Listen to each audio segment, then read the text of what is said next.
welcome to my program called Better Body, Mind and Soul through Holistic Healing. Let me explain to you some salient points of holistic healing. See, we all fall ill. We consider it a regular part of our growing up. The fact of the matter is that 90% of the diseases are strictly avoidable.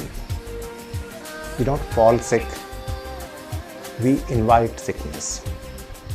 For the simple reason that we do not know what lifestyle mistakes we are making. Human body is a machine like any other machine. It runs according to certain rules.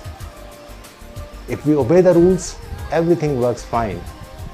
If you disobey them, the body protests. And most of the diseases are there only because we break those rules. As far as the diseases proper are concerned, our medical research and doctors have done wonders. Most of the diseases have totally been eliminated from the face of earth. Polio is gone, leprosy has been taken care of, smallpox, so many diseases have been banished by our doctors. Unfortunately, they've been all replaced by problems like blood pressure, heart problem, diabetes, cancer for that matter. These happen to be mostly lifestyle problems. We make our mistakes and we want our doctors to set it right. What can the doctor do about that? It is like somebody saying that I want to cure my liver, but I'm not willing to stop drinking. Or somebody saying that I don't mind being fat, I'll pay anything, but somebody has to cure me of my blood pressure. No, it doesn't work like that. There is a holy contract between you and your doctor. You do your part of the bargain, only then the doctor can do it. What we are supposed to do is the subject matter of holistic healing. Holistic means from all angles, setting right every factor which has a bearing on your health.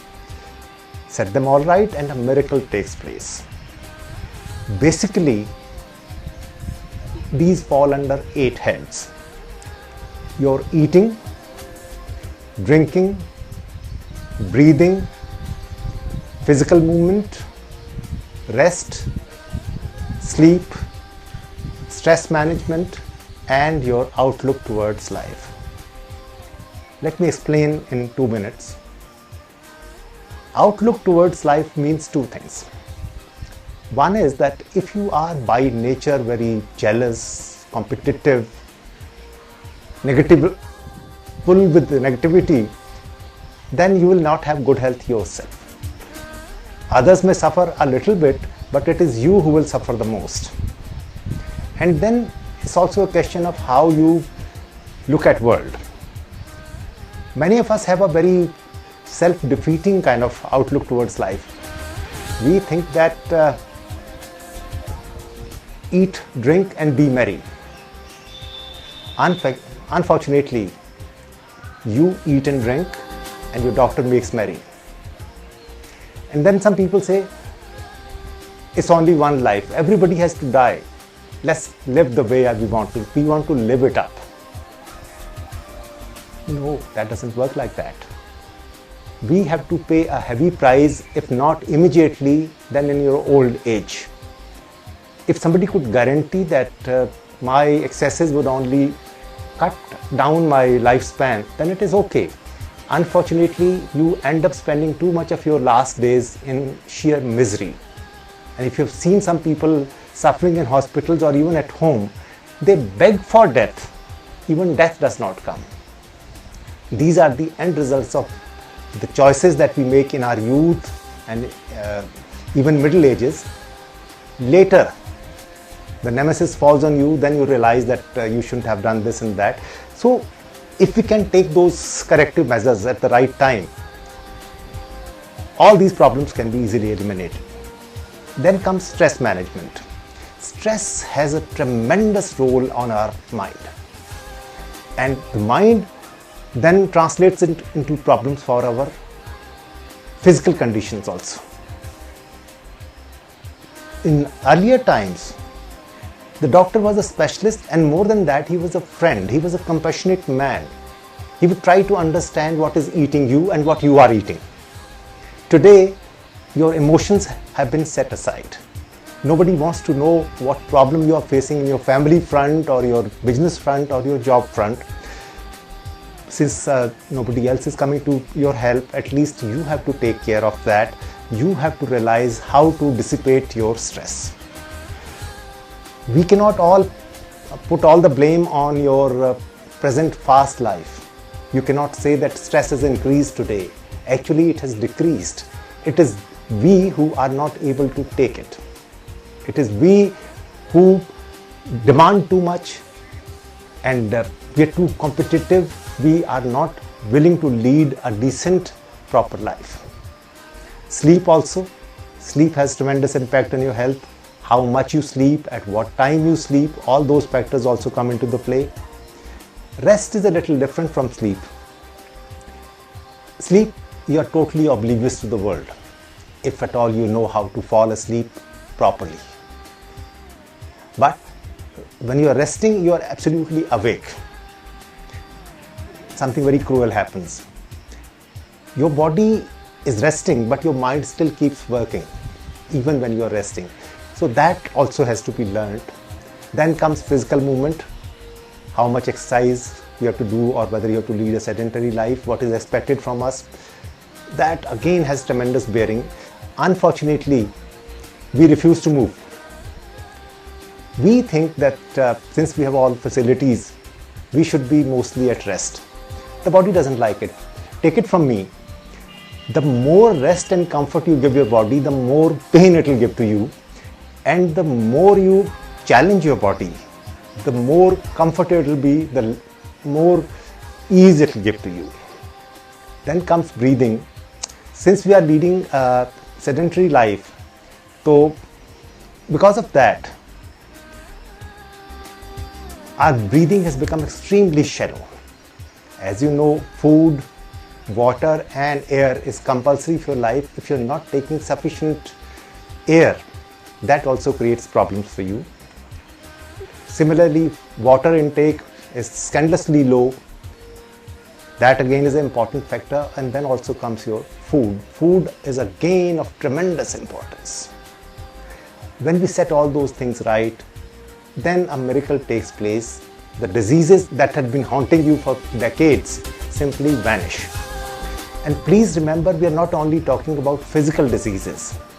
Even any kind of emotional problems that you're facing, whether it is stress, tension, aggression, jealousy, that also is connected with the same thing. Like even in school, you must have heard this, that a healthy mind in a healthy body. You can have a healthy mind only if your body is healthy. We in India take it a step further. Here the conventional wisdom is, Jaisa an, Vaisa tan, Vaisa man. As is your food, so is your body and so is your mind. So if we want to get rid of our physical problems as well as emotional difficulties, we just have to change our lifestyle in such a way that we do what our body expects us to do. Unfortunately, we have colleges and schools and universities to teach us architecture or engineering or language or a million other subjects, but there is no training or no teaching about how to lead your life. How do we learn it? Well, I start eating whatever my family was eating when I was a young child, or whatever my society was eating. If I'm born in north of India, I would be going for my roti, dal and vegetable. If I was in South India, I would be very happy eating my dosa in Italy. If I were born in Italy, it will be pasta or something else. We never get a chance to understand the effect that it will have on a body. Since we are not aware what the rules are, we make silly mistakes and the damage is phenomenal. Our difficulty is that if we have a big disease, we feel that the reason also has to be big. Actually, even the biggest diseases are caused by very small reasons. Very tiny mistakes that we make, they lead to serious problems. Learning about them solves all those problems. So once we know this rule, it is so easy to implement. When people get to hear that we're trying to cure some disease through your food modification, the first thing people say is, how can I change my food? I am used to eating certain foods for so long.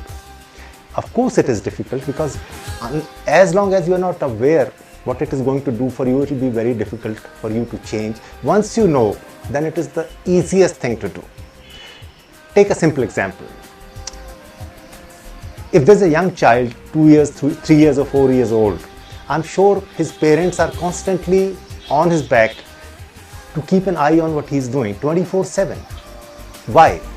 Because you never know when a child may put his finger into an electric plug. You never know when he would tumble down the stairs to pick up a toy. And you never know when he can sneak out of the house and start playing on a highway. Why does he do it? Because he at that age is not aware of the consequences. He has no idea that this can be life-threatening. Our misfortune is that as far as food is concerned, even when we are totally grown up, even when we are 60, 70, 80 years old, we are not at all aware what it will do for us. If only we knew, then it will be much easier. So once we know what the rules are, it's the easiest thing to get rid of all the mistakes that we are making. And the moment you start that, a miracle takes place.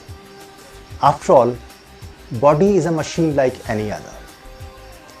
If you run it properly, it is bound to be at its best. Take the example of a car. Supposing you have to inflate your tires to say 30 pounds. If you don't fill it to 30 pounds, if you make it only 25, what happens? Fuel consumption rises. Come down to 20 and it bubbles. Come down to 10, there are great chances that it will have a flat tire. And what happens if you bring it down to 0? Your car worth $1 million may not be able to go from one place to another. It will be totally a junk for you.